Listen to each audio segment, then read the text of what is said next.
Hello, welcome back to Wardy's Works and the final video on this Discovery 2 that we saved from the scrap that was sitting there with flat tyres and hadn't moved for 5 years. Everything's done and it's past the MOT. It's only got two advisories, one on a little bit of cracking on one of the front tyres, which was the one that it was sitting on flat for quite a while I think, and a small bit of play in anti-roll bar bush, but that play, the MOT chap said that it was next to nothing, and to be honest, it would have been nice if it wasn't there. But it's got two advisories. At least you know it's a proper MOT. We was like trying to get an advisory free one, but it's the way it is sometimes. Apologies for my hair. Been out in the Spitfire after I've had a shower, and now it's given me a bouffant with the wind. Anyway, let's talk you through what we've done and show you the finished product. So here it is. Sorry for all the reflections, all the shininess from all the rubbish over here. It's not rubbish, it's tools, but it's not been put away. So it's all been nice and polished. You can see it's really shiny. The paintwork's coming out absolutely brilliant.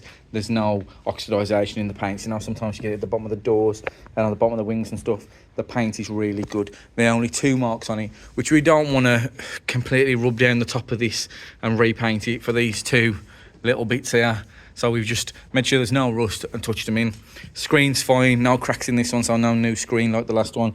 We do like the non-facelift versions just because they come with glass headlights. So when you got glass headlights like that, you don't have to worry about them fading, you don't have to worry about keep polishing them. You do have to worry about stone chips, but these are good. So everything's working on the car. We got rid of all them lights and them electrical gremlins by cleaning all the plugs and everything that you've seen in the last video. So all that's gone, but we couldn't get rid of the ABS light. So that side's had a new hub. We didn't film it because we filmed many of these having hubs put on there. But sometimes when you have an ABS fault and you can't get rid of the fault by clearing it, or even putting a new ABS sensor in, which we tried because we have got some new ABS sensors hanging up there. So we tried putting a new sensor in, but sometimes it just doesn't work. And you need to buy a hub with the sensor and put it on, which is what's been done on this side. All the brakes we went round, I say we, Dad's done pretty much all of this one. All the brakes, Dad's gone round, he's checked all the sliders, he's made sure that they're all working. The brakes have been bled up again because we had to put the new brake line in from that rear one, which had got a rotten brake line. So it's got a new copper brake line all the way through. So we did that as well. So none of that was on the MOT. We cleaned all the ferrules to the brakes up as well. And then we obviously painted the brake calipers. What else has been done? So brake lines, hub, new battery. So it starts without a problem now with no lights on the dash. This one had been well looked after on the inside. You can see. I mean, we hadn't got to do anything to it. Normally we have to rub down and paint this because the arm or scratches or stuff like that. Somebody'd already put new gaiters on. We always have to buy some of them. Somebody already put them on, so we was happy with the new gaiters that was on there. The one thing I would like to do is on the steering wheel, they've got cream sections. That should be sort of a creamy or brown colour on the steering wheel, and obviously it's filthy or it's just gone manky. So even by cleaning it, you just can't get it to come back up.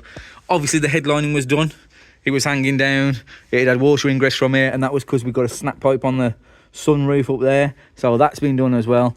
The pipe's been reconnected, rebonded on with some tiger seal, which is all they're stuck on with anyway, with a new corner. Blinds are all good, them are all normally all saggy, but them are all good. So that's all nice. All the doors work off the central locking, which we love, because you know, you've seen our videos in the past, it's a right nightmare to get them actuators in and out. So that's all done and dusted there as well. Back, absolutely mint, as usual, like everybody said, like it's never been sat in. We've got the three mats in there. Headliner at the back's looking good. Sunroofs are working as well. We've checked them. These roof bars, didn't have to paint them. We normally have to paint them. All looking good. So we've had a good one here. Obviously, what I've missed out is the big thing. The tank's been dropped and the chassis has been welded correctly. All the bad stuff has been cut out, and it's all been done correctly. As you've seen in our other videos, we always do them right. So that's all been done as well. So we're going to be really happy with this one, I think. Nice thing about this one is normally you have to slam the doors to shut them because they've dropped, because of the weight of the wheel on the hinges. The doors tend to drop. Not this one. Lovely. With its 100,000 miles, it's done next to nothing. So we cleaned up all the engine bay and put the new battery in there. So anyway, That is what has been done to get this bad boy on the road. So minimal amounts of money really on this one, simply because it was just a battery, a bit of steel for the welding, a 40 quid hub, it's brand new, 40 quid hub with a ABS sensor, bit of paint for the headliner. So yeah, minimal amount spent on this one, and it was going to be scrapped. The chap was going to scrap it.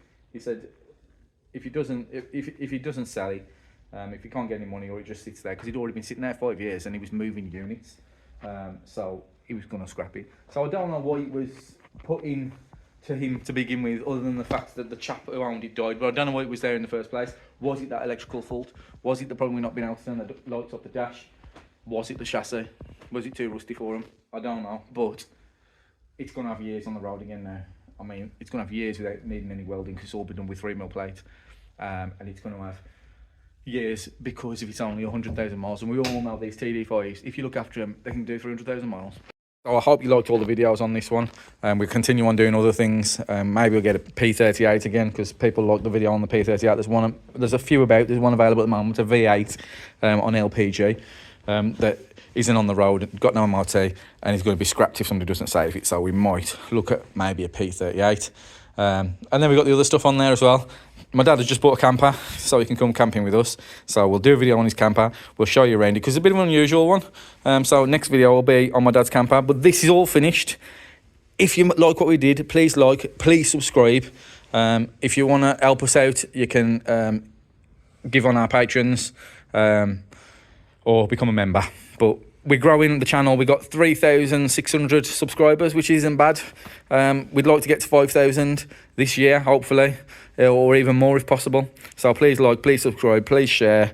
If you want to comment below, if there's something wrong with your Land Rover and I can help you out, or Dad can help you out, we'll reply to you. So see you in the next one.